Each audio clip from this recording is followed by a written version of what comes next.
Olá, sejam todos muito bem-vindos ao canal do Senai Cimatec. Eu sou Reinaldo Mirri, pesquisador visitante do PRH 27.1 do Senai Cimatec. PRH é o Programa de Recursos Humanos da Agência Nacional de Petróleo, Gás Natural e Biocombustíveis, voltados para a formação de pessoal no setor de petróleo, gás e biocombustíveis. No Senai Cimatec, o PRH foi credenciado como PRH 27.1, que é coordenado pela professora Lilian Lefol, né, e tem como ênfase exploração, desenvolvimento e produção de petróleo, gás natural e biocombustível. Nessa nossa live de hoje, nós temos uma palestra, né, mais uma palestra que está inserida na nossa programação de uma disciplina de seminários, petróleo, gás natural e biocombustíveis, né, porém, ela é aberta a todos os participantes, né, do nosso canal aqui. Né. A palestra de hoje ela vai ser dada pelo professor Alexandre Beiras, da Escola de Química da UFRJ. Palestra essa que é intitulada Métodos de Elevação Artificial de Petróleo, que é um tema de grande importância ligado à produção de petróleo, né, que está ligado à nossa ênfase aqui do PRH. Ela vai ser apresentada, como falei, pelo professor Alexandre Beiras. Professor Leiras, como é mais conhecido, é engenheiro químico formado pela Universidade Federal do Rio de Janeiro, com mestrado em Engenharia Química pela Universidade Federal de São Carlos e doutorado em Engenharia Química também pela Universidade Federal do Rio de Janeiro. Desenvolveu seu trabalho de pós-doutoramento no Instituto Superior Técnico de Lisboa, né, em Portugal. Professor Leiras é professor da UFRJ, onde atuou como coordenador de cursos de graduação em Engenharia Química e Engenharia de Petróleo. Foi chefe do Departamento de Processos Orgânicos da Escola de Química da UFRJ e também já atuou como coordenador do PRH 13, né, da antigo PRH 13 da Escola de Química da UFRJ. Atualmente, é diretor adjunto de Infraestrutura e Tecnologia da Informação da Escola de Química da UFRJ. O professor Leiras construiu grande parte de sua carreira voltada para o setor de petróleo e gás natural. Sua atuação como docente, e eu posso falar, porque eu já fui aluno dele na graduação, ela é contagiante, tem uma energia incrível, né? Uma pena que esteja sendo à distância, porque quem consegue assisti-lo, né, quem tem a oportunidade de assisti-lo ao vivo, dando aula, né, é um professor de mão cheia mesmo.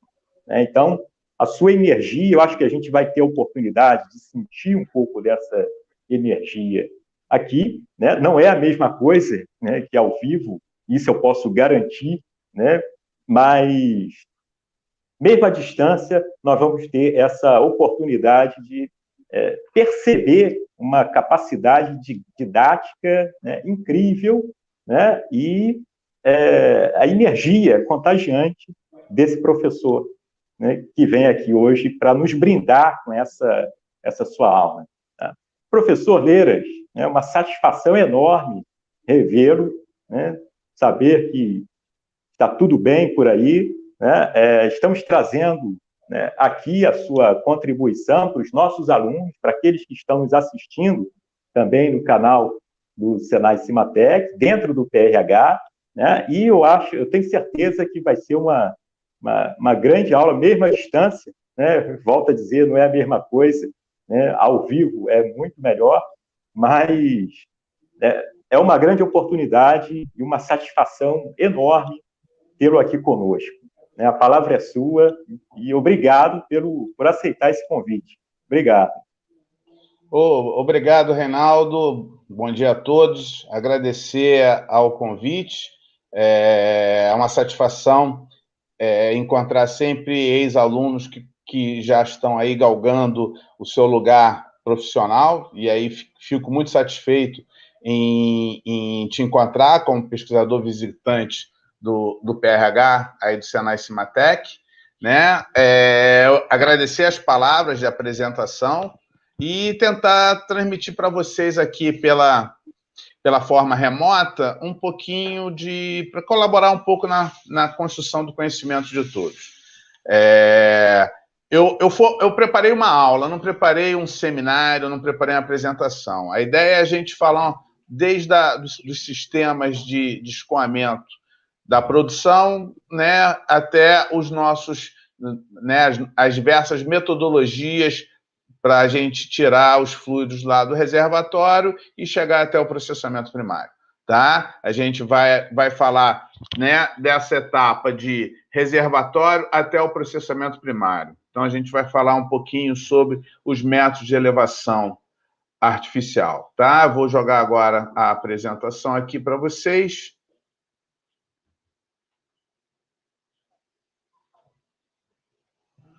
Todos vendo? Beleza. Bom, então, como o Reinaldo apresentou, a ideia é a gente falar um pouquinho sobre os métodos. Perdão. Aí já comecei a me enrolar com esse sistema remoto, né? Então, a ideia é a gente falar um pouquinho sobre os métodos de elevação artificial do petróleo, né? A ideia é a gente apresentar todo o sistema de produção. E a primeira coisa que a gente tem que fazer é a gente definir e caracterizar o nosso sistema de escoamento. Como é que é o sistema de escoamento? Então, uma vez que a gente tem a construção do nosso poço de produção de petróleo, a gente tem o nosso sistema lá no reservatório, onde todos os fluxos que vão migrar do reservatório até a nossa coluna de produção, a gente chama de fluxo de recuperação. Depois eu tenho o fluxo do meu sistema de elevação, onde eu vou ter um fluxo, na maioria das vezes, ascendente, né, ao longo da nossa coluna de produção, que é o que a gente chama de elevação, né, ao longo do poço. Essa elevação, a gente vai ver já já, ela pode ser definida como elevação artificial ou natural. E depois a gente tem a linha de produção, onde ocorre o escoamento, onde ele segue todos esses fluxos, da cabeça do poço até o nosso sistema coletor, né, onde eu tenho o processamento primário. Esse sistema de escoamento aqui, a gente está vendo, é um sistema onshore, né, na superfície da Terra, ok? Podemos ter o mesmo sistema no fundo do mar, onde eu tenho, novamente, o sistema de recuperação aqui no meu reservatório, que vai o fluxo até a entrada do poço. Depois eu tenho meu sistema de escoamento, que é a minha elevação ascendente. Depois eu tenho, da cabeça do poço, o escoamento até a minha unidade de processamento. Diferente do anterior, esse aqui eu tenho a cabeça do poço no fundo do mar. Então, a cabeça do poço, onde eu tenho a válvula que vai controlar esse fluxo, ela está no fundo do mar. Posso ter também um sistema onde eu tenho escoamento também offshore, também no mar, porém a cabeça do poço agora, ela é lá na plataforma. Enquanto antes a gente tinha a cabeça do poço no mar, onde eu chamava uma árvore de Natal molhada, agora eu tenho a cabeça do poço na minha unidade de estacionária de produção, onde eu chamo que a árvore de Natal ela é seca. A árvore de Natal é o conjunto de válvulas que vai controlar esse escoamento, e ele aqui está na minha plataforma. Então, eu tenho, novamente, o meu sistema aqui no reservatório, onde eu tenho a recuperação, eu tenho a elevação ao longo do poço, que é a minha elevação, que pode ser artificial ou natural, e o escoamento, aonde vai sair da cabeça do poço até a unidade de processamento, ele é muito curto, é na própria unidade estacionária. Se essa minha planta de produção aqui, a capacidade dela não for muito grande, eu posso ter da cabeça do poço escoamento até uma nova plataforma, aonde eu possa fazer o processamento dos fluidos gerados, ok? Então, a gente vai ter, no nosso sistema, 3 etapas. A etapa onde sai do reservatório até o fundo do poço, a etapa que vai ter a elevação ao longo da minha coluna de produção até a cabeça do poço, e depois a etapa de escoamento através de uma linha até a minha unidade de processamento. Então, as formas são esses, melhor dizendo, as formas de fluxo da produção do reservatório até a minha seção de processamento. Então, vamos ver, etapa a etapa, como é que se dá esse fluxo. Então, eu tenho reservatório, esse reservatório aqui contém, no meu sistema poroso, isso aqui a gente trata como sendo um meio poroso, né, os fluidos, gás natural, né, o gás que está da forma livre, gás natural solubilizado no meu óleo e uma corrente de água. Então, eu tenho basicamente 3 fases coexistindo, uma fase gasosa, uma fase aquosa e uma fase oleosa. Nesse reservatório, construímos o nosso poço. Então, o poço é construído, esse sistema ele é escaneado, ou seja, eu tenho abertura de entradas para dentro da minha coluna de produção. Essa abertura, geralmente, a gente faz através de explosivos direcionados na direção radial do meu poço. Na cabeça do poço, eu instalo uma válvula, que é uma válvula de controle desse fluxo, que a gente chama de válvula choque, e essa válvula conecta o meu poço até o meu sistema de separação primária, que é a primeira etapa do processamento que esses fluidos recebem, né, após a retirada do reservatório. Nesse processamento primário, a gente efetua a separação das 3 correntes, cada corrente segue para um processamento. Processamento de gás vai condicionar o gás natural gerado. Processamento de óleo vai condicionar o óleo gerado e processamento de água vai condicionar a água para ser descartada ou reinjetada. Nessa aula que a gente está ministrando hoje, a gente vai parar na entrada da separação trifásica, ok? Então, quais são os fluxos que tem nesse nosso sistema? Né? Eu tenho no meu reservatório lá uma pressão interna chamada de pressão de reservatório ou pressão estacionária, pressão estática, que é a pressão na qual as partículas dentro do reservatório sofrem. Eu tenho outra pressão, que é a pressão WF, que é a pressão do fundo do poço, que a gente vai ver que essa pressão do fundo do poço ela é dada pela coluna hidrostática desse poço. Eu tenho a pressão na válvula choque, que é a pressão da cabeça do poço, que é a pressão na qual os fluidos se encontram quando chegam lá na superfície, lá na cabeça do poço, e a pressão de separador, que é a pressão de entrada do nosso separador trifásico. Ok? Então, essas são as 3 principais pressões que a gente se preocupa para fazer o escoamento desses nossos fluidos, ok? Então, vamos lá. O primeiro caminho, o caminho que segue os hidrocarbonetos, né? Ou seja, os fluidos que seguem ao longo do sistema poroso, ao longo do reservatório, aonde eles vão migrar do meu sistema poroso até a entrada da minha coluna de produção, né? Até a entrada dos pontos canhoneados. Isso a gente chama a esse fluxo de recuperação, ou seja, é fluxo no meio poroso, é o fluxo dentro do reservatório. Uma vez que eles entram na nossa coluna de produção, eles vão ascender e essa ascensão a gente chama de elevação. Fluxo na minha coluna de produção, fluxo ao longo do meu poço. Depois, quando eles passam pela válvula choque, eu tenho o escoamento que vai até o separador, que é o que a gente chama de coleta, que é o fluxo no duto de escoamento. Então, eu tenho a recuperação, recovery, a elevação, lift, e a coleta, gathering. Ok? Então, são esses os 3 fluxos principais que nós temos na produção do petróleo.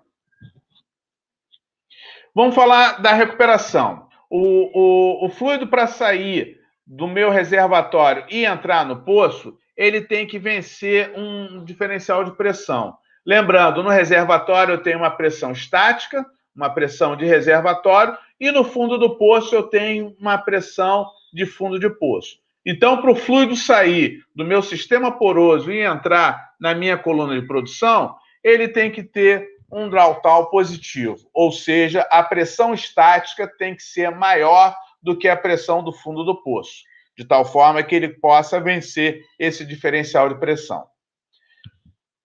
Na elevação, ou seja, no fluxo ao longo da minha coluna, a pressão do fundo do poço tem que ser maior do que a pressão da cabeça do poço, de tal forma que esse ΔP de elevação também seja positivo. Então, a pressão do fundo do poço ela tem que ser maior do que a minha pressão na cabeça do poço. Ok? E aí, com isso, eu tenho o fluxo ascendente, a elevação. A pressão no fundo do poço ela pode ser considerada como sua pressão máxima quando eu tenho o poço totalmente preenchido com fluido, e aí ela vai estar, essa pressão vai ser função direta da densidade, uma vez que a distância da coluna ela é fixa, uma vez que a aceleração da gravidade ela é fixa, então a coluna hidrostática, em condições estáticas, a pressão máxima do fundo do poço será dado pelo famoso ρGH, a densidade do fluido, vezes a aceleração da gravidade, vezes a distância do canhoneado até a válvula choque. E para que haja um fluxo no duto até o separador, eu também tenho um ΔP a ser vencido, que é o ΔP de coleta. A pressão na cabeça do poço tem que ser maior do que a pressão do separador, de tal forma que o fluxo vá. Logo, a gente tem 3 ΔPs que precisamos vencer, de tal forma que o fluido saia do reservatório e chegue até o separador. Quem vai controlar esse fluxo? A válvula choque. Essa válvula choque nada mais é do que uma válvula agulha, onde ela tem uma abertura controlada e a abertura dela vai promover, a abertura e o fechamento vai promover um maior fluxo ou um menor fluxo por ela, ok? Então, para exemplificar, se eu abro a válvula choque, o que acontece? Eu reduzo a perda de pressão, vai diminuir a pressão no fundo do poço, com isso aumenta o diferencial de pressão do reservatório para o poço, elevando a minha vazão. Então, é dessa forma que a válvula choque funciona e ela atua nesse diferencial de pressão. Bom, quando eu tenho uma pressão no reservatório bastante alta, suficientemente elevada, o que acontece? Assim que eu tenho a abertura da minha válvula choque, eu tenho o fluxo de entrada na minha coluna e o fluxo de ascendente nessa coluna ocorrendo de uma forma natural. Ou seja, a pressão do reservatório é suficiente para vencer todos os ΔPs ao longo do meu sistema. Se isso acontece, eu digo que a minha elevação do petróleo ocorreu de forma natural. Ou seja, os fluidos subiram sozinhos. O meu reservatório, o meu sistema possui uma energia, colocando essa palavra energia entre aspas, uma energia suficiente para vencer todos esses ΔPs. Essa elevação natural, ela faz com que os fluidos cheguem lá no meu sistema de processamento. Esses fluidos, óleo, água e gás, chegam de uma forma mais fácil até o meu sistema de processamento, que são os separadores, os tratadores e os tanques, e essa chegada lá se dá unicamente pela energia do reservatório. Quando essa energia não é suficiente para vencer os ΔPs existentes no meu sistema, eu preciso agora, de uma forma artificial, compensar essa energia. Então, a gente diz que tem uma elevação artificial quando a minha energia do reservatório ela é relativamente baixa. e eu não consigo fazer com que os meus fluidos cheguem na minha superfície. Então, eu preciso agora de um mecanismo, de um método artificial para compensar essa baixa pressão no meu reservatório. Ok?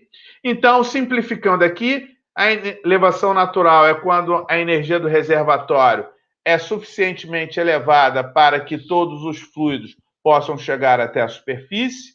A elevação artificial ocorre quando a energia desse reservatório é insuficiente, logo a gente precisa dos meios artificiais, sejam eles bombeados ou pneumáticos, para que atuem na coluna de produção. É muito importante isso. Os métodos artificiais de elevação desses fluidos vão ser usados na minha coluna de produção. Por que eu chamo essa atenção? Porque eu posso ter no meu sistema ainda um boosting, que é um rebobeamento que ocorre entre a cabeça do poço e o meu sistema de produção. Esse boosting nada mais é do que uma forma de aumentar a vazão da minha produção, fazendo com que ocorra uma contrapressão. Ele não é considerado um método de elevação artificial, e sim um sistema de rebombeamento, ok? Então, eu tenho a elevação natural, quando meu sistema ele produz com a própria energia do reservatório, e a minha elevação artificial quando eu tenho um método que eu coloco de forma a complementar a energia do reservatório, e essa complementação se dá na coluna de produção. É bem importante isso vocês ficarem sabendo. O método de elevação artificial, ele é um método que a gente faz na minha coluna de produção e não fora do meu poço. Fora do poço, a gente considera como sendo um rebombeamento ou um boost que ocorre geralmente entre a minha cabeça do poço e a minha plataforma de produção ou o meu sistema de processamento. Ok? Bom, para a gente entender qual o melhor método que a gente usa, para a gente identificar os melhores métodos que a gente usa, é importante a gente definir os tipos de escoamento que a gente tem. Por que é importante a gente definir o tipo de escoamento? A gente sabe que na engenharia de reservatório, a gente tem a expressão chamada pressão de saturação, que é uma pressão na qual a mistura começa a vaporizar, ou seja, é um limite onde eu tenho um equilíbrio líquido e vapor, na qual todos eles estão na sua forma líquida. Conforme essa pressão de saturação vai chegando, conforme o sistema, melhor dizendo, vai chegando próximo dessa pressão de saturação, eu começo a ter uma vaporização das frações mais leves do hidrocarboneto. Ou seja, qualquer hidrocarboneto que estivesse solubilizado no óleo ou na forma de equilíbrio líquido-vapor na forma líquida, a partir dessa pressão ele começa a se vaporizar. Logo, ao longo do meu sistema de escoamento, eu tenho sempre uma variação de pressão.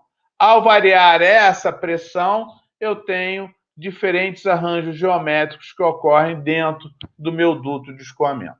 Ok? Geralmente dentro da minha coluna de produção. E quais são os tipos diferentes que eu tenho? Eu tenho tipo bolha, tipo golfada, um tipo de transição e um anular ou um sistema que a gente chama de nevoeiro. Cada regime de fluxo desse multifásico vai acarretar numa preocupação diferente na hora de colocar o meu sistema de elevação artificial num método diferente de elevação artificial, tá? De forma resumida, o padrão bolha é quando eu tenho o líquido completamente preenchendo a minha coluna e gases de uma forma livre em pequenas bolhas. Essas pequenas bolhas dispersas no meu líquido. E essas pequenas bolhas acabam movendo-se com velocidade diferente. Tá? Esse sistema praticamente não altera o meu gradiente de pressão. Por quê? Porque a parede do tubo vai estar sempre em contato com a fase líquida. Então, eu tenho o meu sistema de gradiente de pressão pouco influenciado pela presença dessas pequenas bolhas. Já a fase, o padrão de golfada, é quando eu começo a ter bolhas maiores e essa fase gasosa ela começa a se pronunciar mais, né? Aquelas pequenas bolhas elas começam a se juntar, formando grandes bolhas, e essas grandes bolhas, quando se juntam, elas atuam como se fossem aquelas golfadas de gás, de uma forma como se fosse um projétil. E aí, a cada golfada dessa, ela preenche a seção transversal toda do meu tubo. E aí eu tenho uma fase gasosa com uma velocidade maior do que a fase líquida. E aí o que acontece? O filme líquido, né, ao redor das bolhas faz com que eu tenha uma baixa velocidade do meu líquido, fazendo com que as golfadas de gases sejam mais rápidas, com maiores velocidades do que a fase líquida, né? E aí isso faz com que agora o meu gradiente de pressão seja influenciado por conta do gás e do líquido.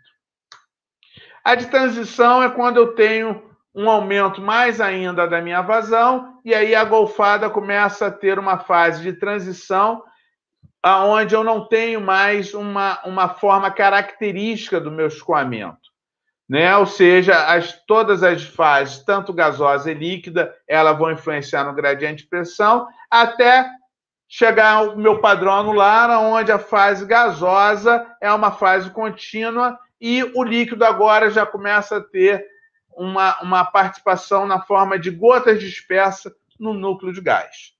Então, isso é mais pronunciado quando eu tenho um reservatório de gás associado ou um reservatório de gás não associado. Ou seja, é mais ou menos pronunciado de acordo com a característica também do meu reservatório. E nesse caso, a parede do tubo ela vai ter um filme líquido, mas o meu sistema todo basicamente vai ser preenchido com gás.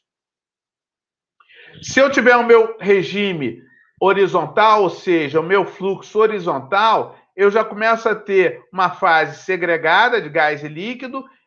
Dependendo da minha vazão, eu posso ter uma fase ondulada e, dependendo mais ainda da minha vazão, eu já tenho uma fase anular. Então, eu tenho o fluxo tanto segregado quanto ele intermitente. Vai depender também da quantidade de gás que eu tenho e da minha vazão do meu sistema. E aí, esse padrão de fluxo vai depender sempre da velocidade do gás e líquido e, como eu falei, da quantidade de gás e líquido, que nada mais é do que a minha razão entre o gás e o líquido. A relação entre gás e líquido no meu reservatório vai influenciar na razão gás-líquido desse meu escoamento. Então, quando eu tenho velocidades muito altas do líquido e baixa razão gás-líquido, eu tenho um fluxo do tipo bolha. Quando eu tenho baixa velocidade de líquido e gás, eu posso ter um fluxo estratificado ou ondulado, e conforme essa velocidade do líquido vai aumentando, eu acabo tendo um fluxo com tampões ou fluxo de golfada. Ok? Quando eu tenho um fluxo de gás, né, uma velocidade de gás muito alta, o fluxo anular começa a ser observado. Então, o que é importante a gente saber disso? A razão gás líquido e as velocidades e os fluxos vão influenciar nesses padrões de escoamento. Ok? Bom, para a gente retirar os nossos fluidos, né, o nosso petróleo do reservatório e chegar lá no meu sistema de processamento, esse nosso sistema de elevação e escoamento, ele pode ser compreendido de uma forma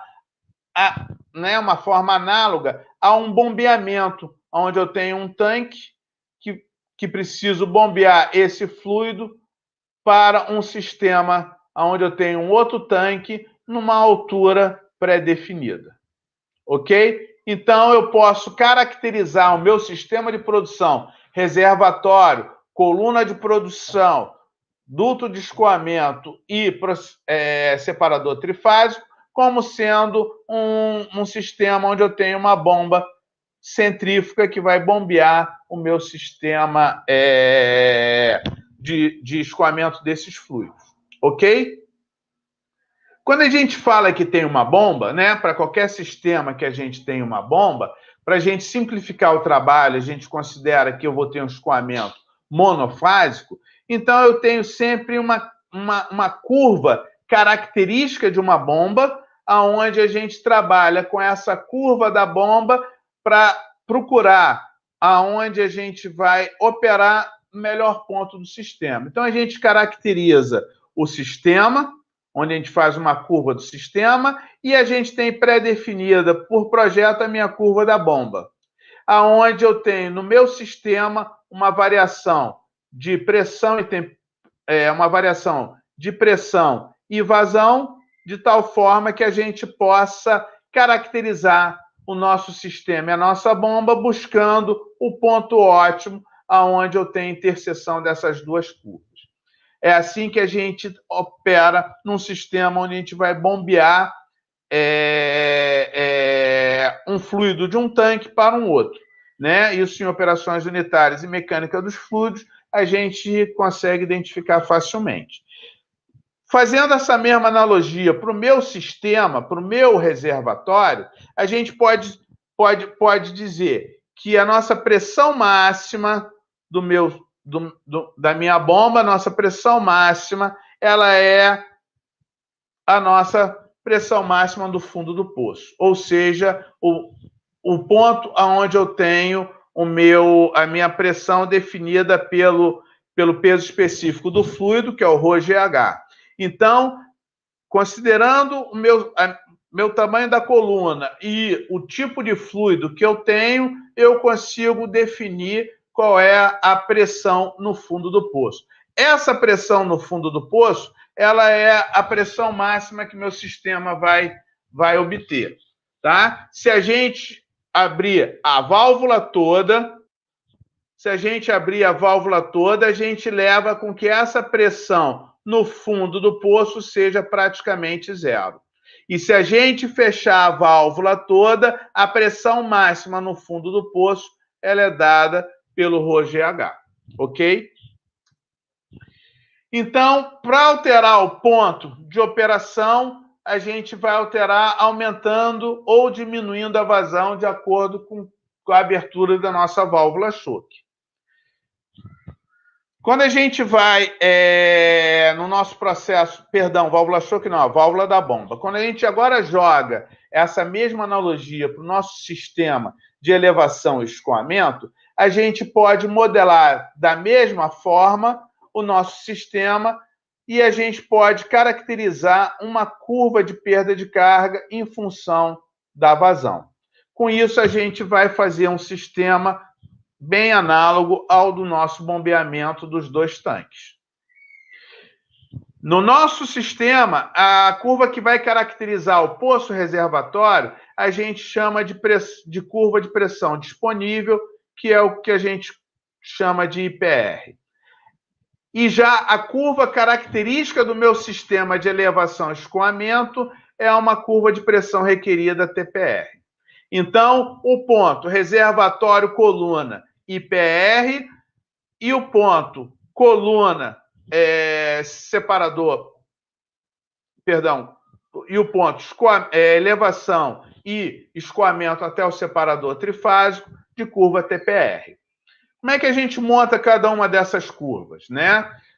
A primeira curva IPR, a gente considera o reservatório uma bomba. Logo, a gente tem que ter um diferencial de pressão positivo, pressão estática, pressão do fundo do poço, né? Quanto maior for esse diferencial de pressão, ou seja, quanto maior for a pressão estática em relação à pressão do fundo do poço, maior vai ser a vazão de fluido que vai sair do reservatório para a minha coluna, maior vai ser a vazão de recuperação.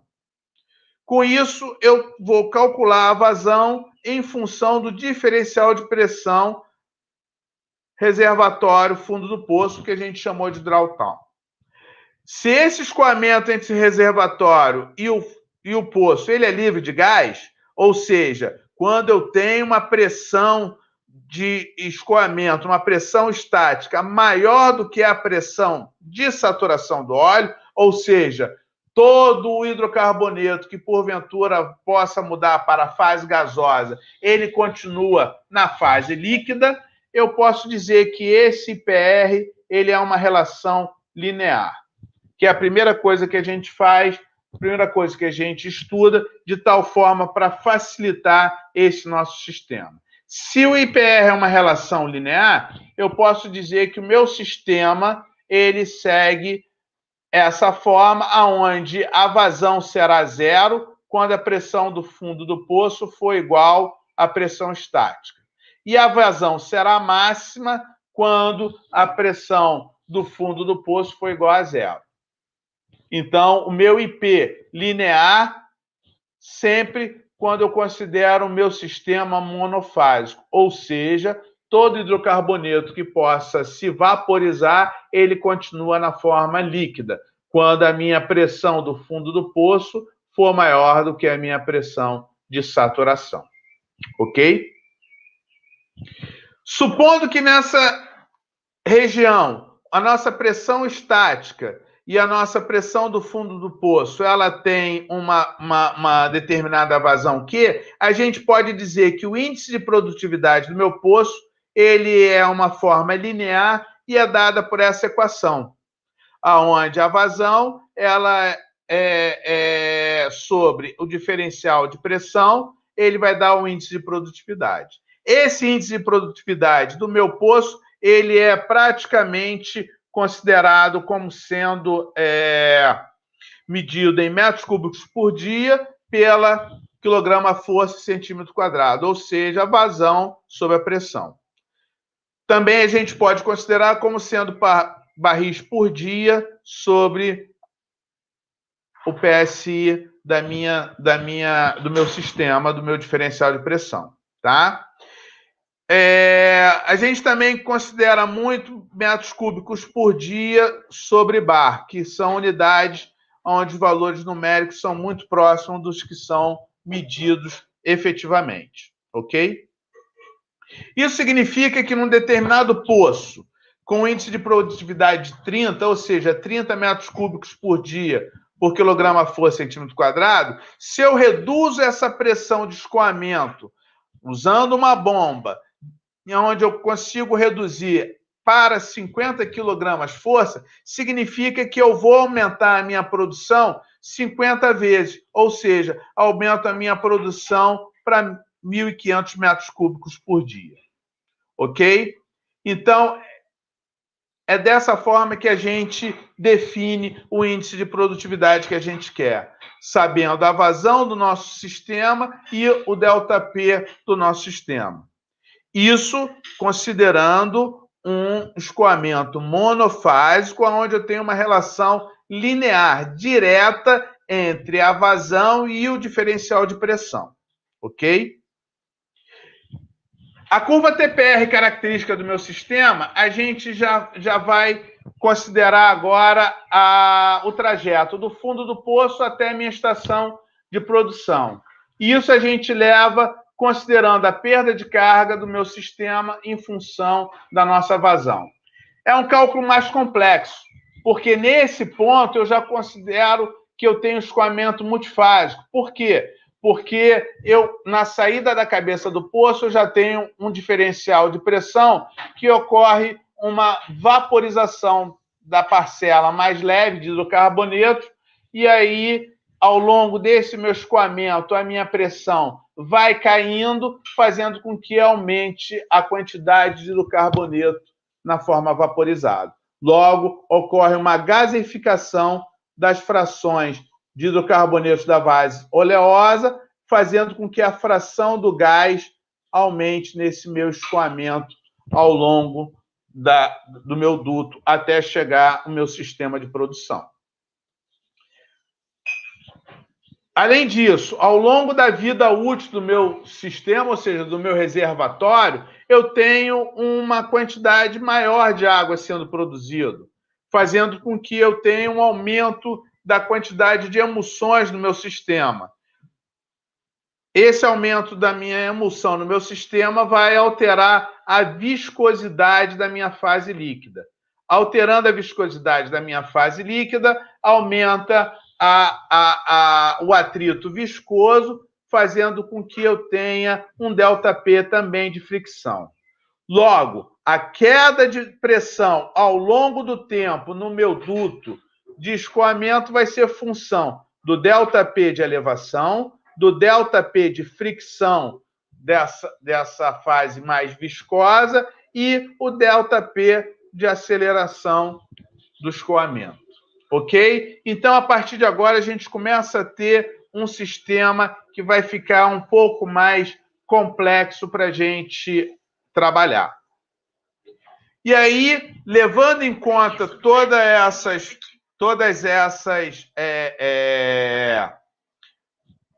esses fatores, eu tenho que a perda de carga do meu escoamento multifásico entre o fundo do poço e o separador, ele vai ter uma curva que ele vai fazer, e essa curva vai levar em consideração um ramo descendente, onde nesse ramo descendente é função das baixas velocidades, fazendo uma segregação do líquido gás, e um ramo crescente, onde esse ramo crescente leva em conta a parcela de fricção.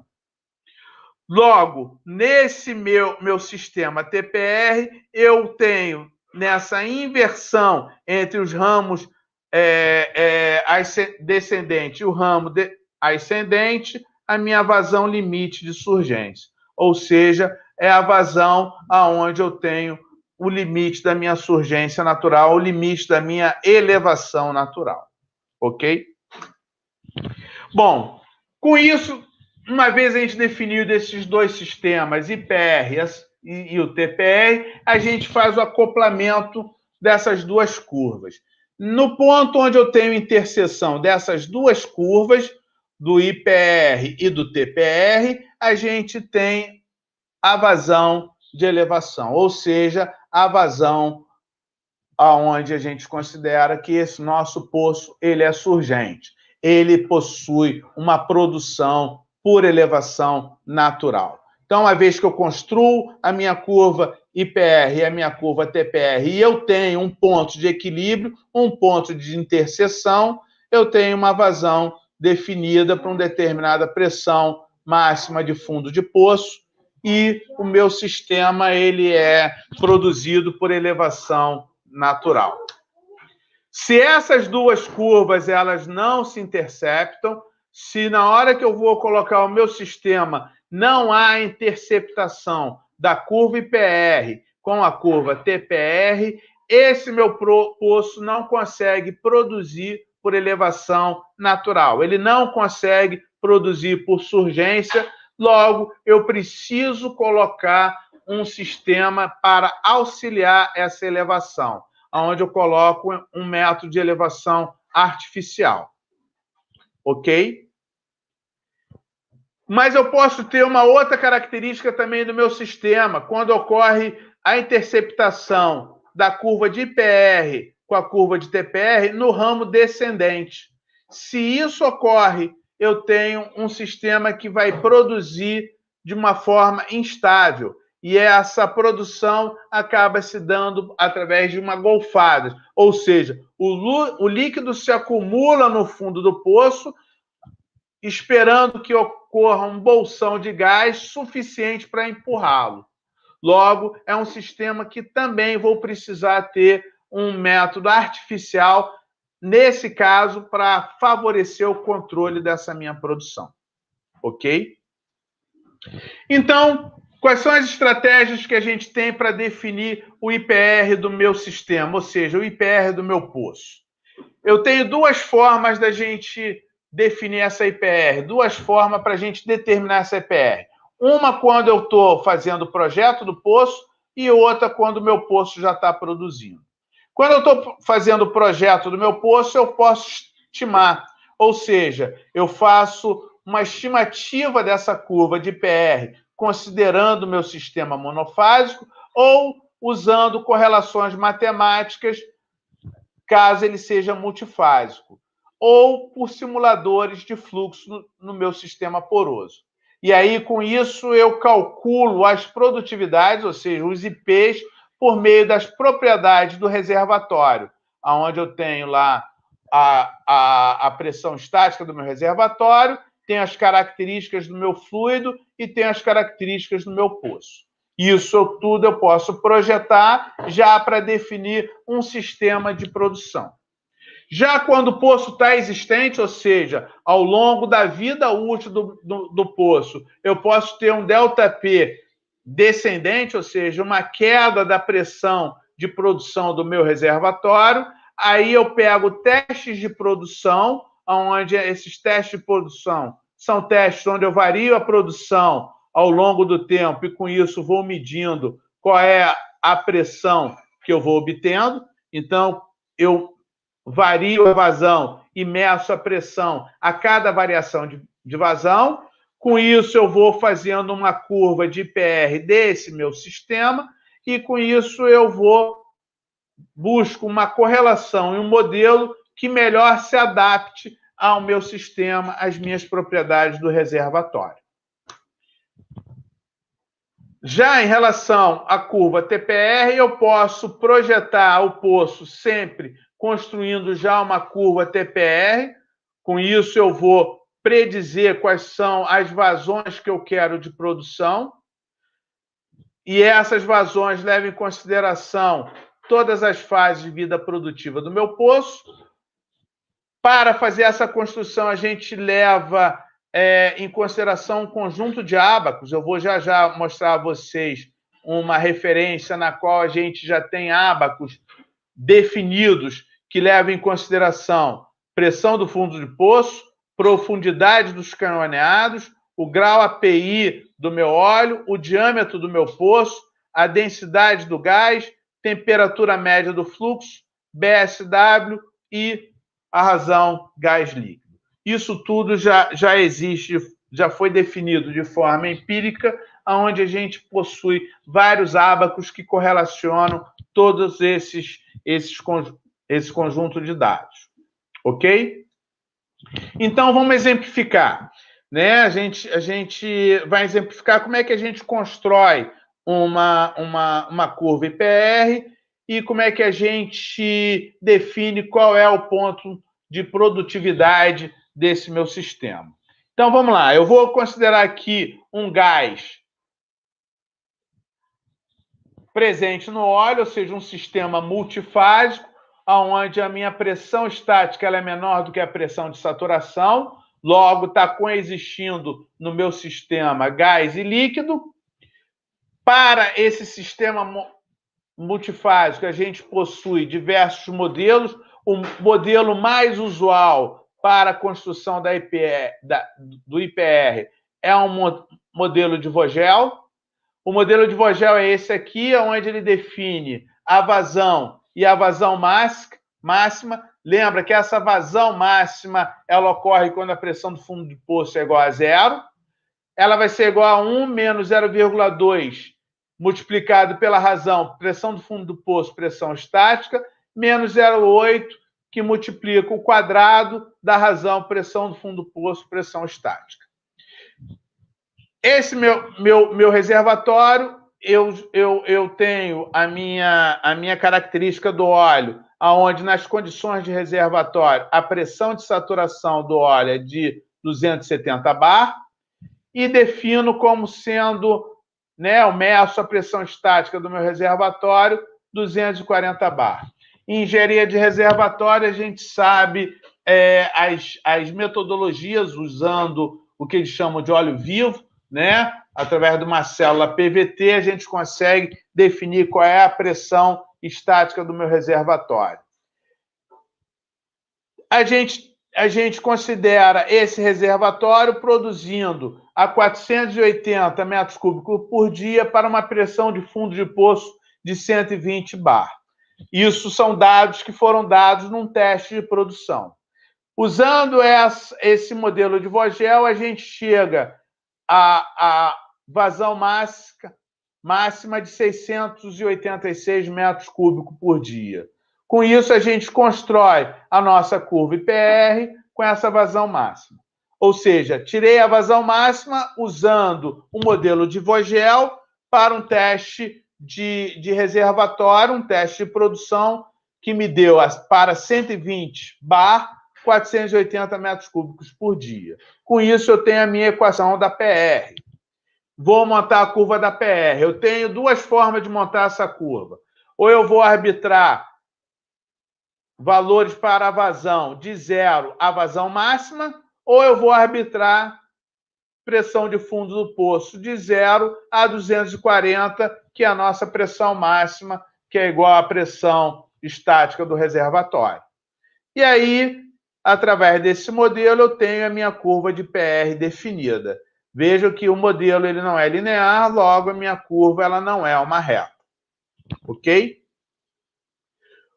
Vou construir a minha TPR. Para isso, eu tenho que ter os dados do meu poço, os dados ou do que eu vou construir ou do meu poço já funcionando. No exemplo que a gente vai usar, a gente está com o poço funcionando, onde a gente está fazendo teste de pressão. Então, eu vou trabalhar com o meu poço a 400 psi na cabeça do poço. A distância da cabeça do poço até a abertura dos canhoneados foi de 7.700 pés, ou seja, essa é a profundidade dos meus canhoneados.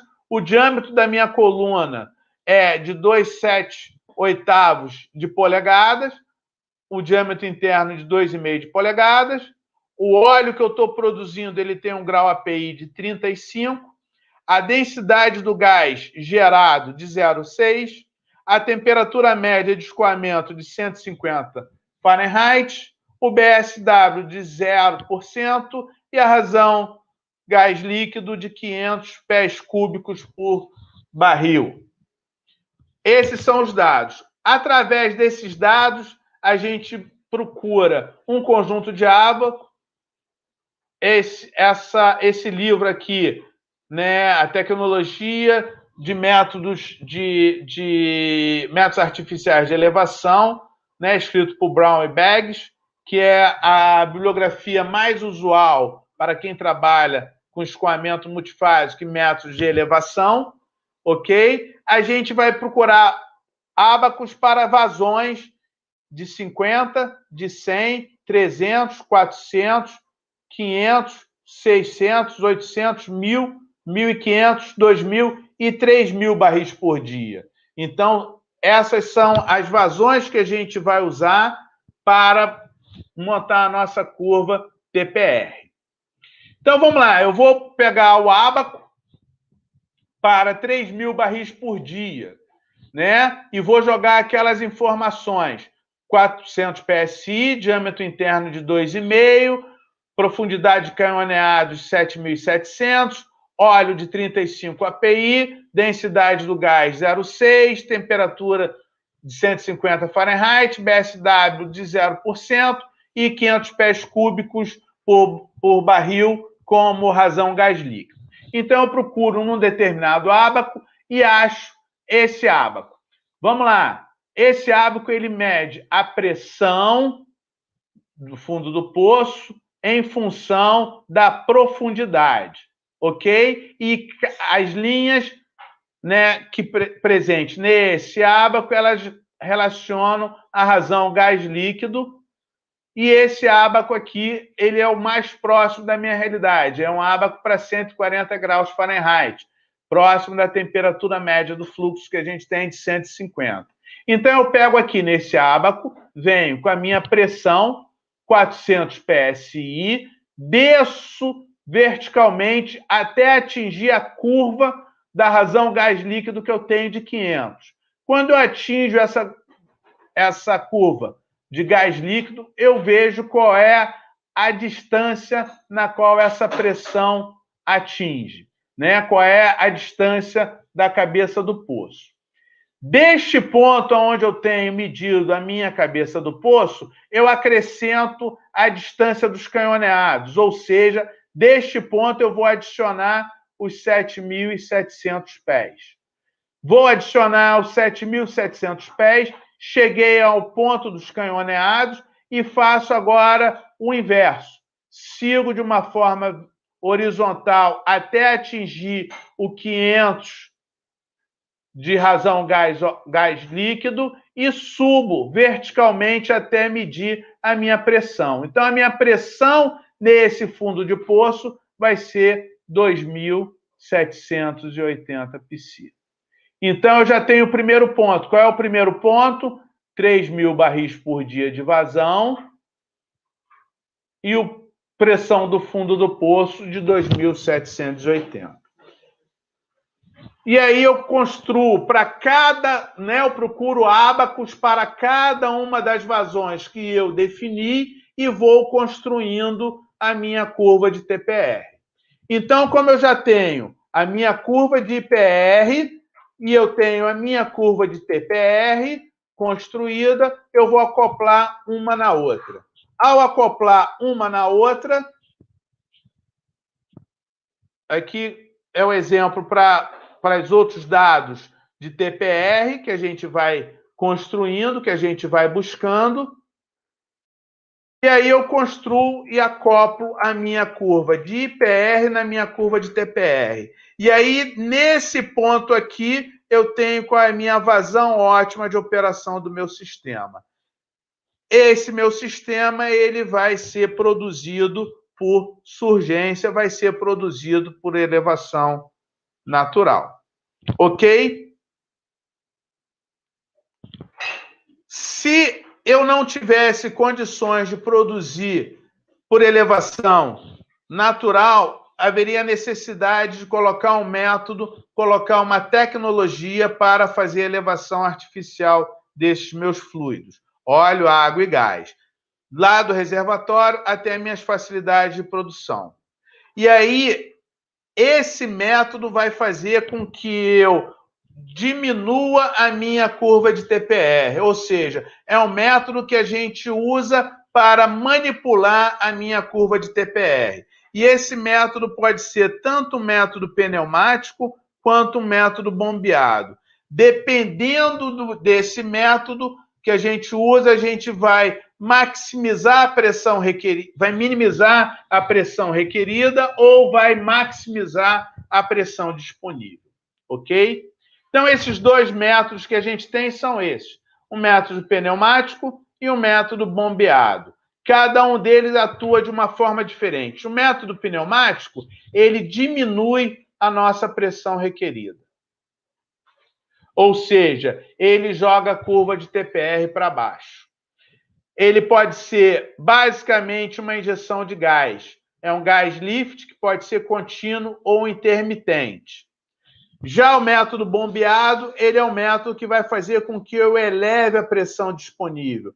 É como se eu estivesse subindo com a minha curva de IPR.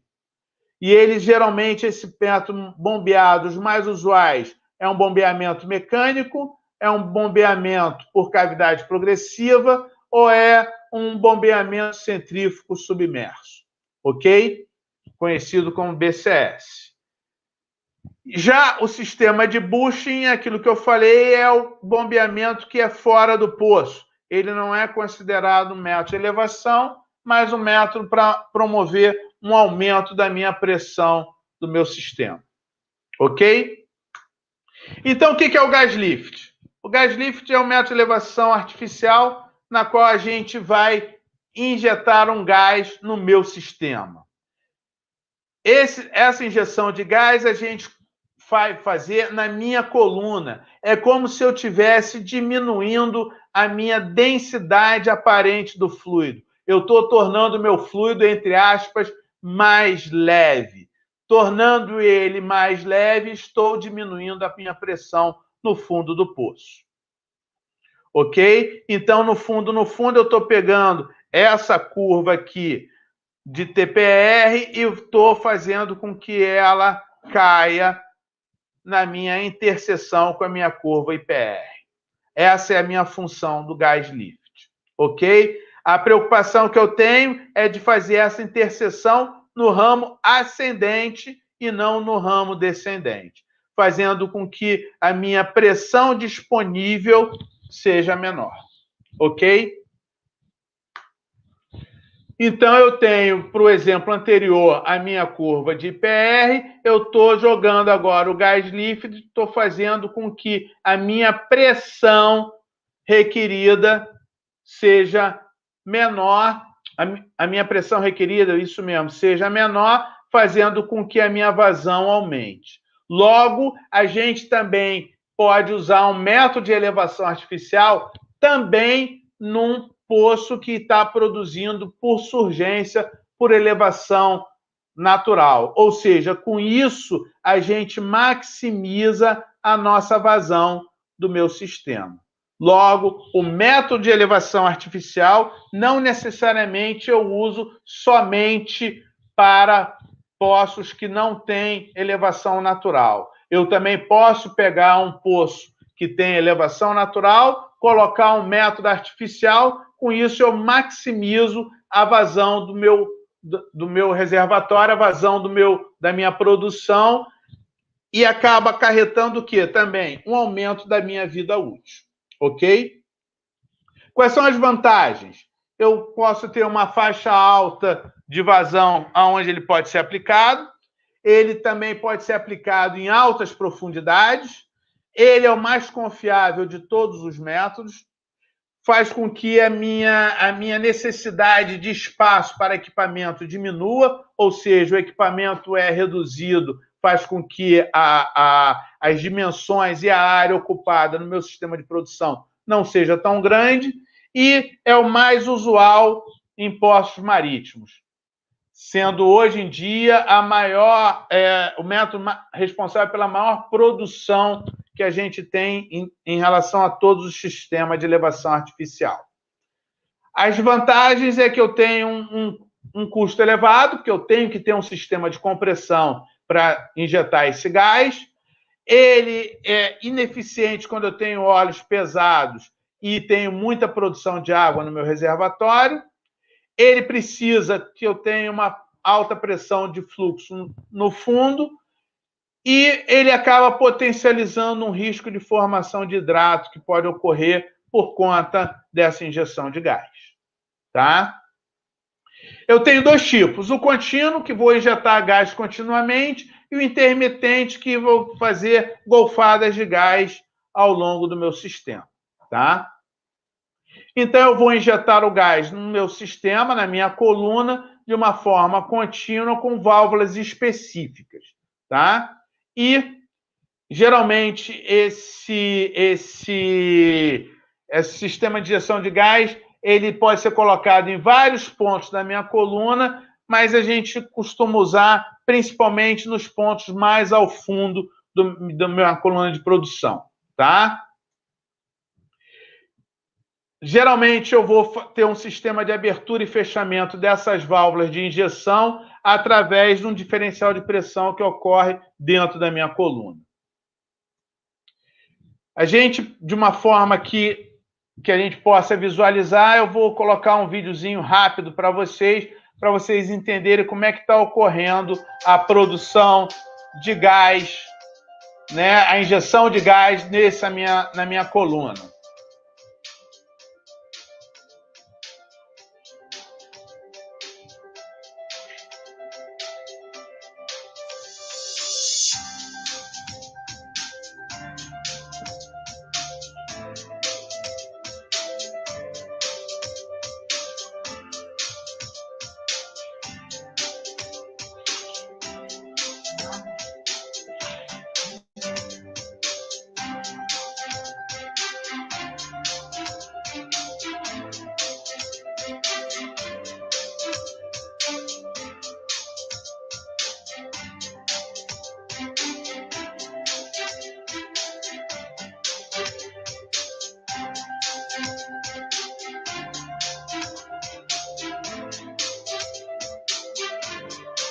Essa aqui é a injeção de gás.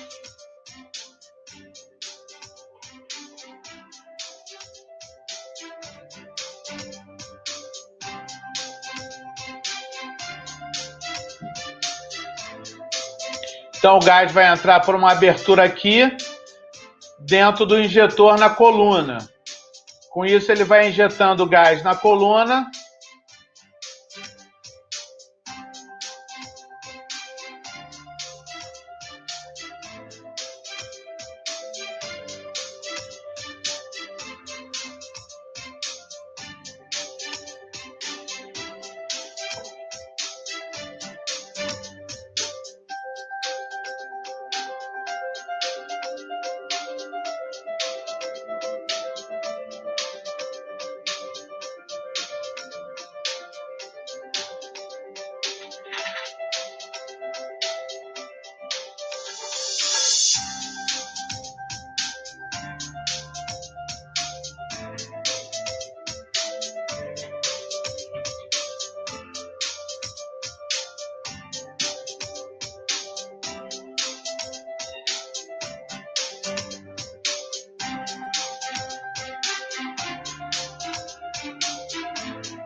Com isso, vai diminuindo a pressão no fundo do poço, favorecendo a entrada dos fluidos para dentro da coluna. Com isso, ele vai subindo de uma forma na qual eu tenho uma coluna, entre aspas, mais leve. Ela sendo mais leve, né? Ou seja, uma densidade aparente menor, fazendo com que a pressão no fundo do poço diminua, aumentando o fluxo de recuperação, ou seja, o fluxo do fluido ao longo do meio poroso, do reservatório, entrando pelo canhoneado no poço.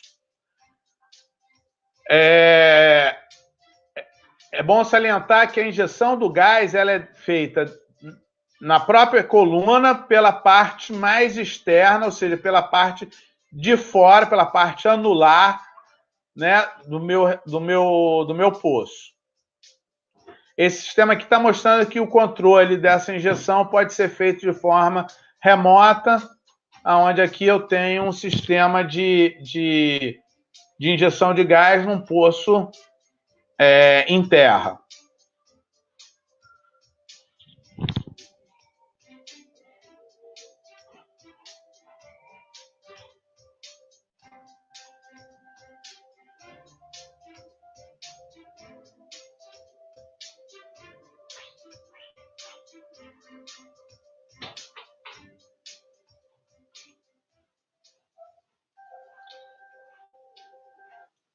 Um outro vídeo agora, só do detalhe lá do injetor, né, do sisteminha de injeção dentro da coluna. É bom salientar que esse gás que a gente injeta é o próprio gás natural que está sendo produzido pelo reservatório, ok? Então, o poço vai produzindo gás natural, lá na saída do separador, depois que esse gás é condicionado, ele é reinjetado no meu poço de forma, né, para ser usado como gás de elevação, ser usado como gás lift. Aqui está o meu injetor, onde o gás sai do anular e entra dentro da minha coluna de produção.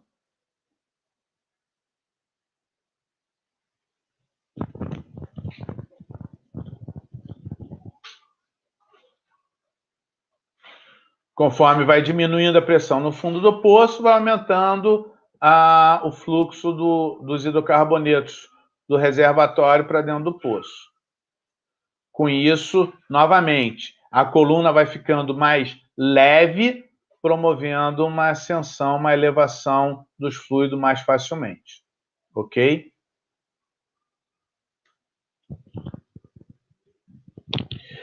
O intermitente, ele segue o mesmo princípio, só que agora são mais golfadas, ou seja, não é uma forma contínua de injeção do gás. Geralmente ele é usado muito em poços de baixa vazão. Ok? Pouco usado em offshore, e a válvula de operação é uma válvula que abre e fecha de acordo com a pressão do revestimento. Então eu tenho diversos pontos onde eu tenho entradas, né, golfadas do gás, tá?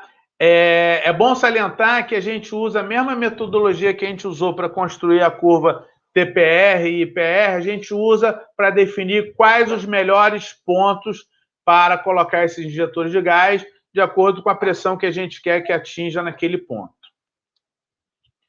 Bom, bombeio mecânico. Esse é um método agora que usa uma bomba de deslocamento positivo, igual mesmo princípio da bomba de encher bola, bomba de encher pneu de bicicleta, ok? É uma coluna de hastes que vai fazer um movimento alternativo, fazendo com que eu coloque o fluido dentro de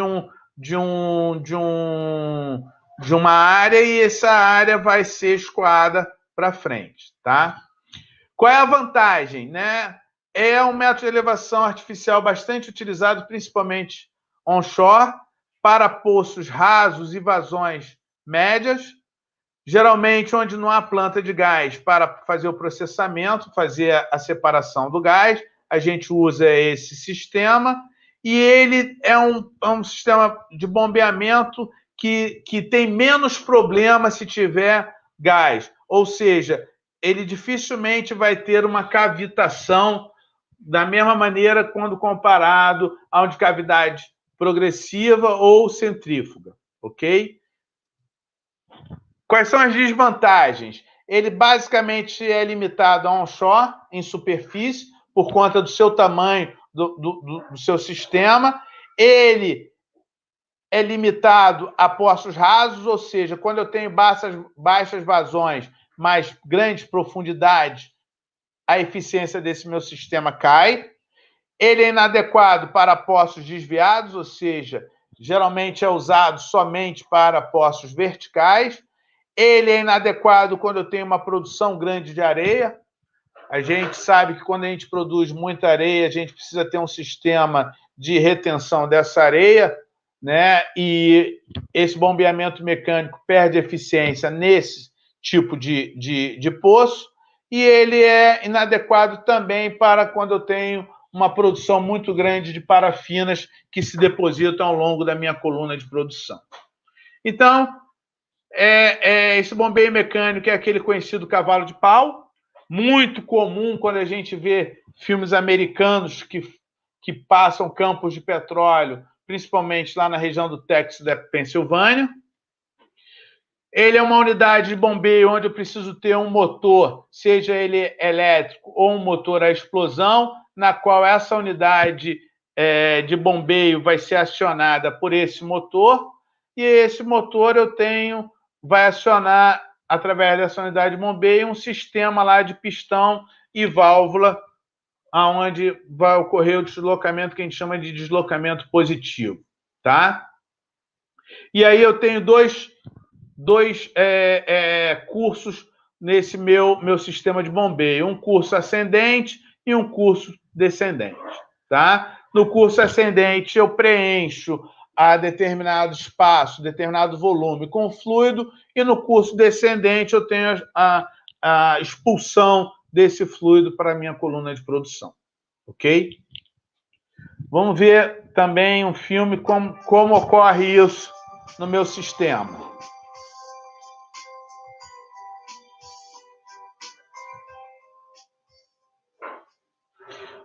Essa empresa, Waterford, era uma empresa especializada em sistemas de elevação artificial, tá? Então, eu tenho um bombeio mecânico, o meu sistema de bombeamento, acionamento, ele vai variar, ele pode ser através de motor, a explosão, ele pode ser um sistema um pouco mais compacto com um motor elétrico.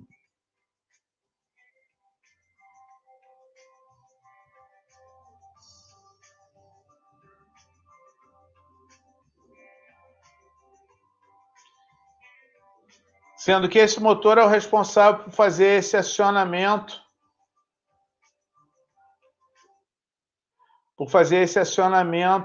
onde a minha haste vai fazer com que o meu pistão suba e desça. Então, aqui é um outro tipo de modelo, aqui já é um motor elétrico, né, onde eu tenho como é que se diz, uma amplitude um pouco maior de acionamento das minhas hastes. Isso faz com que a minha vazão seja incrementada, ou seja, há uma vazão um pouco maior desses fluidos. E aqui um outro modelo, também é por acionamento de motor, também do mesmo tipo, cavalo de pau, né? Um motor também a combustão interna. Então, são várias configurações bem diferentes uma das outras dos motores que vão acionar o meu sistema de bombeio, que vão acionar essas minhas hastes.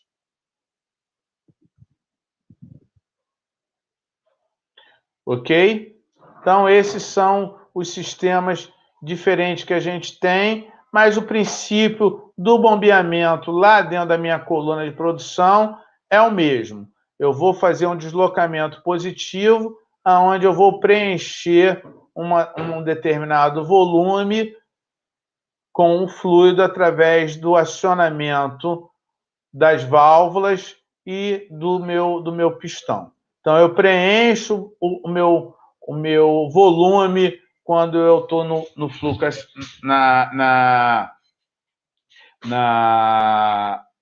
no curso descendente e expulso ele quando eu estou no meu curso ascendente. Tá? Então, é esse o meu sistema de bombeamento mecânico que nós temos. Tá? Nesse próximo vídeo aqui, a gente vai ver em detalhes como é que está ocorrendo lá dentro, aonde tem o pistão e o bombeamento.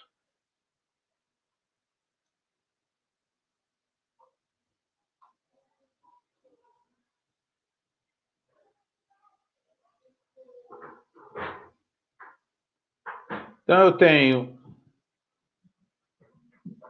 as diferenças de acionamentos do meu bombeio, da minha haste, mas lá dentro eu tenho o princípio mesmo.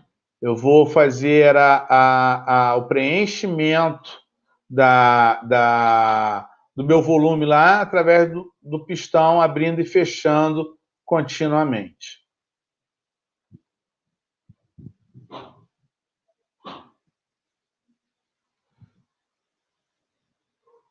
Então, quando ele está preenchendo, o pistão subindo, e quando ele está expulsando, é quando o pistão está descendo. Então, ele vai preenchendo de acordo com o subir e o descer do meu pistão. E aí o fluido vai entrando, com isso ele vai diminuindo a pressão no fundo do poço, fazendo com que a pressão estática do reservatório empurre o fluido para dentro da minha coluna de produção. Ok?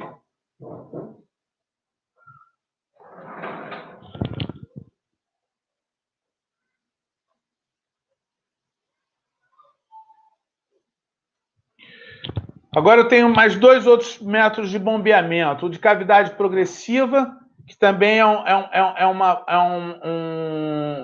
uma bomba de deslocamento positivo, só que essa cavidade progressiva está imersa no poço. Ou seja, eu tenho um rotor helicoidal que está rodando dentro da minha coluna de produção. E aí, conforme ele vai girando, ele gera um movimento axial. Esse movimento axial vai succionando o fluido que está do reservatório, transmitindo ele para uma seção de descarga. Ou seja, eu vou succionando o fluido e vou expelindo esse fluido ao mesmo tempo. Essa movimentação ela é dada através de um motor, onde eu tenho um motor com cabeçote do lado de fora da minha coluna de produção, que vai dando o torque necessário para girar esse rotor. Então, eu tenho lá o cabeçote na parte de fora do meu reservatório. Esse cabeçote vai dando o torque, aonde o rotor e o extrator funcionam em conjunto dentro da minha bomba, chamada bomba por cavidade progressiva. E aí, essa cavidade progressiva vai sendo preenchida pelos fluidos aqui dentro do meu rotor. ok? É um método para poços não muito profundos e usados quando eu tenho uma limitação no diferencial de pressão lá sobre a bomba. E aí o giro do rotor que vai fazer com que eu tenha um bombeamento. Então, esse giro do rotor vai preenchendo lá com o fluido e saindo da zona de sucção para a zona de descarga, tá? Vantagens.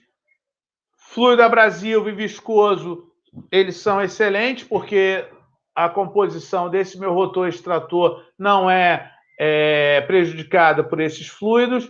Óleos parafínicos podem ser usados, o investimento é baixo, eficiência energética alta e o meu equipamento ele tem dimensões reduzidas. Quais são as desvantagens? Geralmente ele é limitado à aplicação onshore, ele é limitado a baixas vazões, pouca profundidade, temperatura do fundo é um fator limitante, ou seja, não pode ser temperatura muito alta, poços verticais eles são usados, quando o poço é desviado, a eficiência dele cai, e ele tem uma fragilidade no elastômero da composição desse meu BCP, né, por cavidade progressiva, podendo ser atacado de acordo com os fluidos químicos, né, os agentes químicos que a gente possa usar na minha produção. Como funciona? Também a gente vai ver aqui nesse nosso vídeo aqui como é que se dá a produção com a bomba de cavidade progressiva.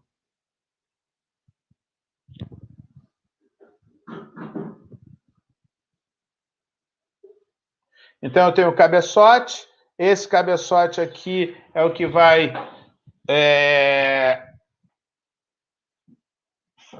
promover o torque para que o meu sistema lá, extrator-rotor, funcione, ou seja, o rotor dentro do extrator começa a girar.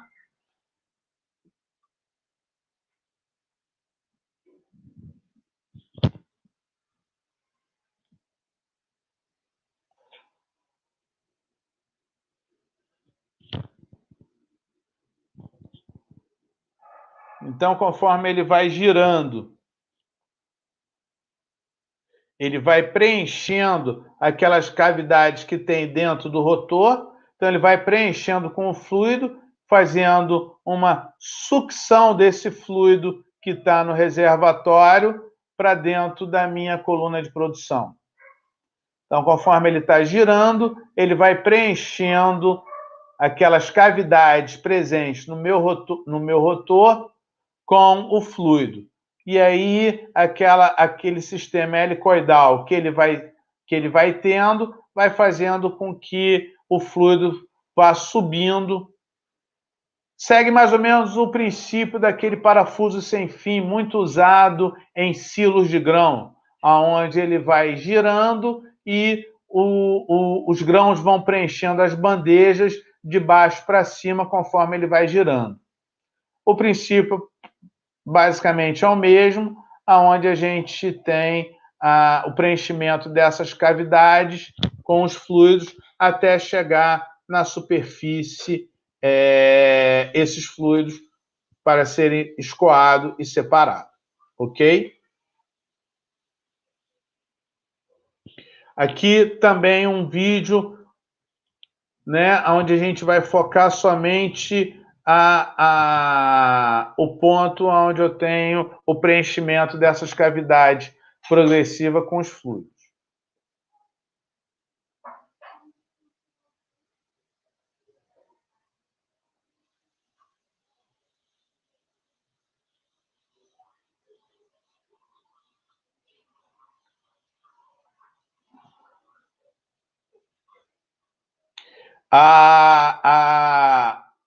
O funcionamento do rotor, né, ou seja, do motor lá no cabeçote, o funcionamento geralmente é através de energia elétrica.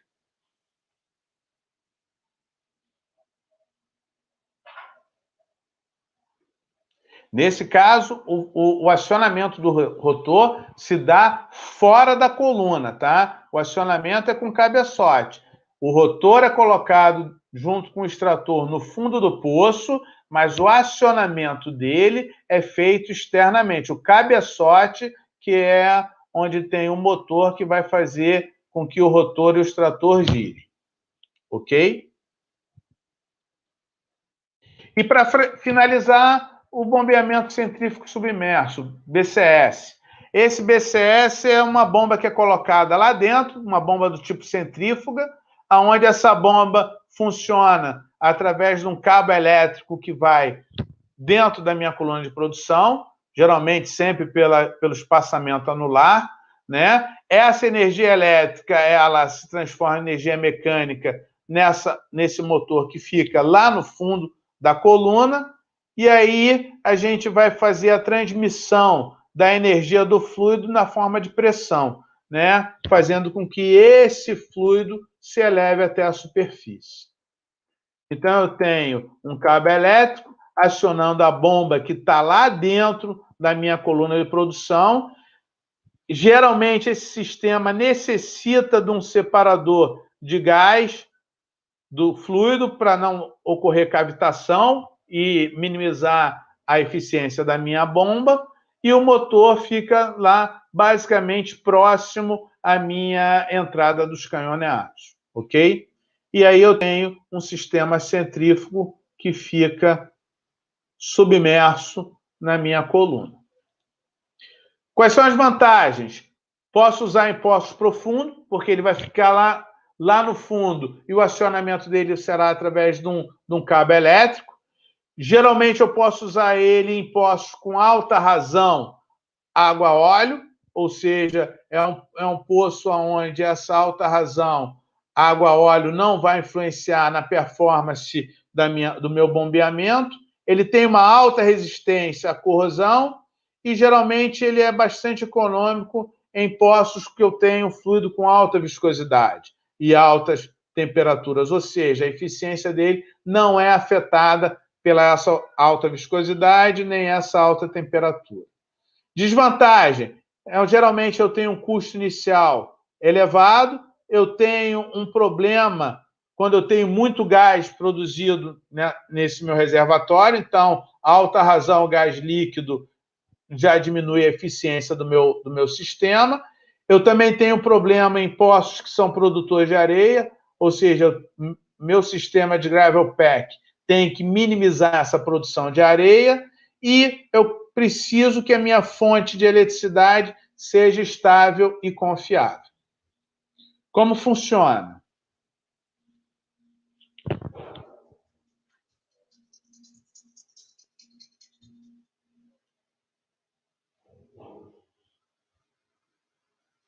Então, eu tenho um sistema de fornecimento de energia elétrica que vem geralmente no sistema anular do meu poço, que vai acionar o motor. Esse motor vai acionar a minha bomba centrífuga. Essa bomba centrífuga vai fazer com que eu tenha uma entrada de fluido. Essa entrada de fluido vai ser gás e os líquidos, e eu preciso necessariamente que nessa entrada do fluido tenha um separador de gás para minimizar a entrada de gás na minha bomba centrífuga, para não atrapalhar a performance da mesma, para não gerar gravitação. Então, o gás e o óleo que entram, antes de chegar à minha bomba centrífuga, passa por um separador, onde esse separador vai promover a retirada do gás e somente o líquido que vai ser produzido pelo sistema central da minha coluna de produção. Então, nessa coluna de produção, eu estou acendendo somente líquido. Esse gás que preenche a minha região anular, ele pode ou ser devolvido direto para o meu sistema reservatório, ou pode ser recuperado lá em cima na minha coluna de produção. Ok? Aqui também mais um filme onde eu agora vou detalhar o sistema de entrada dos fluidos, tanto do líquido, né, do óleo e da água, quanto do gás. Também com um sistema onde necessariamente eu tenho que ter um separador de gás líquido, de forma que esse gás não atrapalhe, não impacte na eficiência da minha produção. Ok? Então, esses 4 métodos que a gente apresentou de elevação artificial, eles são usados para a gente aumentar, maximizar a nossa produtividade de um determinado reservatório. A observação bem grande que eu gosto sempre de deixar é que o método de elevação artificial, ele é usado, ele é necessário quando o reservatório não tem energia suficiente para elevar os fluidos até a superfície, mas também ele pode ser usado quando eu tenho essa energia, mas eu quero dar um incremento na minha vazão dos meus produtos do meu reservatório. Ok? Então, era isso que eu tinha para apresentar para vocês hoje. Não sei se excedi muito o tempo, mas a ideia era apresentar esses conceitos necessários ao entendimento do sistema de elevação como um todo, e, em particular, a elevação artificial. Eu deixo aí para vocês o meu contato, o meu e-mail, né? E sintam-se à vontade para entrar em contato, para tirar qualquer dúvida. E estou aí disponível aí, Reinaldo, se tiver dúvidas que queira esclarecer agora. Mais uma vez, muito obrigado pelo convite, muito obrigado pela participação e me coloco sempre à disposição para que vocês me chamem sempre que precisarem. Obrigado pela atenção de todos.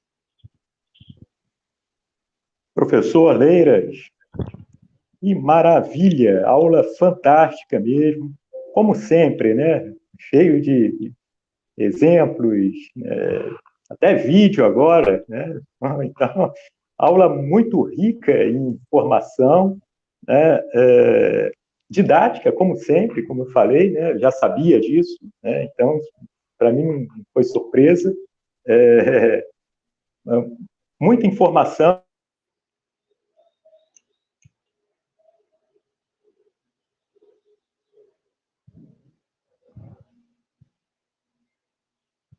Está caindo aqui a minha conexão, mas tudo bem. Eu vou passar rapidamente, então, para algumas considerações, algumas manifestações que foram colocadas aqui no nosso canal, né? Ian está aqui nos assistindo, né? Bom dia, agora já boa tarde, né? Luiz Carlos Lobato, bom dia. Mariana Assis, que é aluna nossa aqui do PRH 27.1. Elizabeth Lucas, acho que é a professora, né, da UFJ, se não me engano. Bom dia, Elizabeth. Professor Nando Perini está aqui. Bom dia, com muito prazer. Né? Estou aqui para assistir a esta palestra. Forte abraço. Obrigado aí, pessoal. Sara Vasconcelos, aluna nossa aqui também. Daniele Cristina de Amorim. Manuela Bastos, também aluna nossa aqui, RH 27.1. E temos alguns questionamentos, perguntas, né? Basicamente são perguntas do nosso aluno Ian. Ian de graduação aqui, de Engenharia Química, no Senai Cimatec, e aluno do bolsista do PRH 27. Ele coloca o seguinte: professor, os regimes de fluxo são turbulentos ou laminares? Ela fez a pergunta quando você estava falando sobre tipos de escoamento. Não sei se consegue isso, a conexão. Se os escoamentos são laminares ou turbulentos? São turbulentos, Ian. Não sei se ele consegue me ouvir. Estou escutando.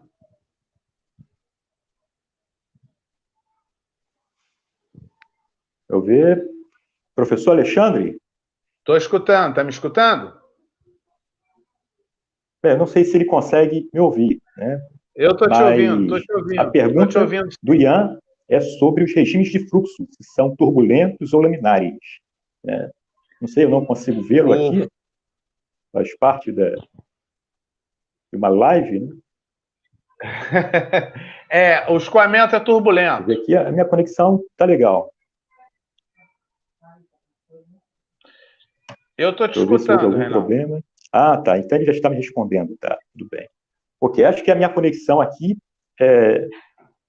já me respondeu, então tudo bem. Obrigado. Ian também colocou em relação a... tá bom, voltou, agora voltou. Faz parte, né? Ele coloca também, professor, a elevação artificial pode causar fratura no reservatório e mudar a permeabilidade da rocha? Olha só, é difícil, porque, no fundo, o que está sendo acionado é na coluna. Então, o fluxo que está vindo do reservatório para a coluna, geralmente ele não vai afetar a estrutura de forma drástica. É claro que, ao longo da vida útil do reservatório, você acaba tendo uma diminuição dessa pressão de reservatório. Não só por conta de possíveis, vamos dizer assim, desgaste da própria estrutura, mas também pela vida útil, né? Ou seja, você vai diminuindo o volume de fluidos que tem dentro do reservatório, você vai diminuindo a pressão estática do reservatório. Mas não por conta do método de elevação artificial, e sim por conta do tempo de vida útil do reservatório. Perfeito, perfeito. E ele coloca também, Ian, né, ele pergunta novamente, os diferentes tipos de fluxo podem ser sintomas da perda de pressão de um reservatório natural, com elevação natural, quer dizer? Olha só, é claro que se o diferentes tipos de fluxo. Se o poço está produzindo com elevação natural, conforme você está acionando a válvula choke, você está aumentando ou diminuindo o diferencial de pressão. E aí, quando você aumenta ou diminui o diferencial de pressão, você pode ter modificações no padrão de escoamento. Agora, lembrando que o principal disso é quando você baixa da pressão de saturação. Ou seja, baixou da pressão de saturação é porque você tem a vaporização, ou seja, a transformação em gases, né, ou a transformação na fase gasosa de hidrocarbonetos que estavam na fase líquida. E aí sim, quando isso ocorre, você tem alteração do padrão de escoamento. Ok? Isso, eu acho que era exatamente isso que ele quis colocar, né, em relação ao padrão de escoamento também. Legal. Ele também coloca em relação aos ábacos. E pergunta se esses ábacos possuem equações de formação para obter os dados. Olha só, a maioria desses ábacos foram feitos através de formas empíricas, ou seja, foram sendo feitas as medições, tá? Então, esses ábacos, eles, na sua grande maioria, que tem lá naquela referência que eu coloquei, eles foram feitos de forma empírica, ou seja, foram sendo construídas as curvas de pressão, de profundidade e de vazão para cada tipo de petróleo, uma certa temperatura, com uma certa razão gás-óleo, com uma certa densidade de gás. Então, eles foram construídos de forma empírica. Perfeito, perfeitamente. E aí, de forma empírica, a gente gera uma equação né, que se ajusta a esse modelo ou a esses dados experimentais. Sim, né? A equação gerada é aquela equação onde descreve o escoamento multifásico, que é Vogel, que é onde você tem a sua vazão em função da sua pressão de fundo de poço. Isso não é só a do Vogel, o Vogel é a mais usado, mas existem diversas equações diferentes que representam isso. Tá? Geralmente a gente usa de Vogel porque a Vogel é mais simples e te dá uma resposta bem próxima da realidade. Ok? Perfeito, perfeitamente. Ian que agradece, ok, obrigado. Manuela Bastos colocou ótima apresentação. Gabriel Malgarese, professor aqui nosso, né, do PRH, ótima apresentação, professor. Luiz Carlos Lobato, valeu, Alexandre, parabéns pela apresentação, foi excelente. Legal, Lobato legal. É Lobato é coordenador do PRH da UFBA. Opa, que maravilha, legal, legal. Estamos juntos, então. A Beth Lucas também é coordenadora do PRH do IMA. Opa, que maravilha. Os amigos de jornada prestigiando a gente. Sempre prestigiando, como sempre, é isso aí. Obrigado pela presença. Ainda mais aqui com a sua presença, que sempre atrai, né, um público, né? Obrigado a todos aí. Bem, eu vou só colocar, só para a gente poder encerrar logo, né? Senão eu adoraria ficar aqui o tempo todo, né, discutindo, né? Até porque foi uma grande aula para todos que estão aqui, com toda certeza. E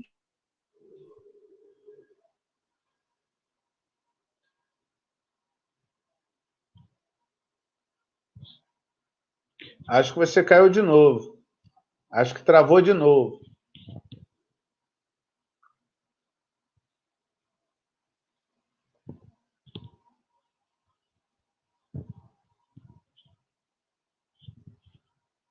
Sumiu?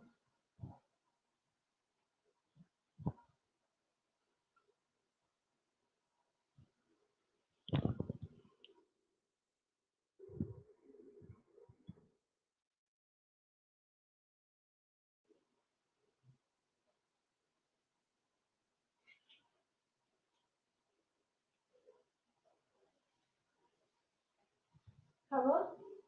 Acabou. Acabou? Acho que sim, não sei. Você me vê. E caiu.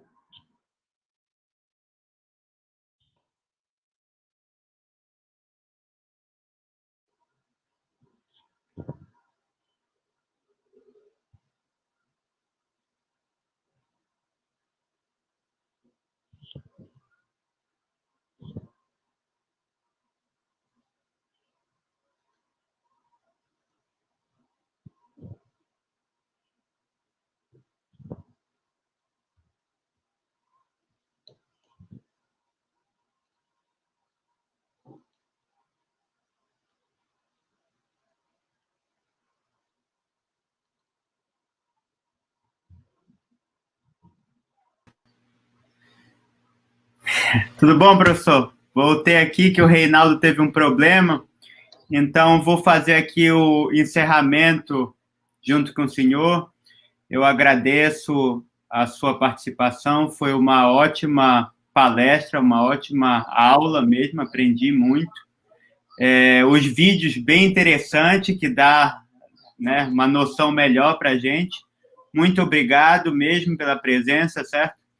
E obrigado por ajudar o pessoal do PRH 27.1 a ter esse conhecimento sobre elevação artificial, que é um tema muito importante, né, na indústria do petróleo. Valeu. Se o senhor quiser dar algumas considerações finais.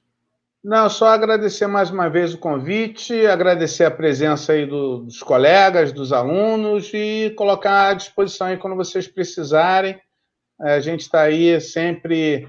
a gente tem um carinho muito grande pelo PRH, lá desde 99 que a gente participa do PRH, né? A Fernando, que é professor de vocês agora, meu querido Fernando Pellegrini, foi um dos coordenadores do nosso PRH, antigo PRH 13, né? E é sempre um prazer muito grande a gente colaborar com vocês. Tá? Precisando, estou aí à disposição e só espero que a gente possa se encontrar não mais virtualmente, porque esses encontros virtuais, eles, ao mesmo tempo que a gente consegue vencer algumas fronteiras, eu acho que fica sempre uma situação muito mais fria. Mas, mais uma vez, agradeço muito o convite e me coloco aí à disposição para o que vocês precisarem. E eu, mais uma vez, agradeço em nome do Reinaldo, em nome de todo o PRH. E, com certeza, o professor Pellegrini estava aqui. Também sempre faz essas palestras e participa dessas aulas, seminários, webinários, né? Muito obrigado. Valeu, meu Até querido. mais, professor. Valeu. Grande abraço. Até logo. Até.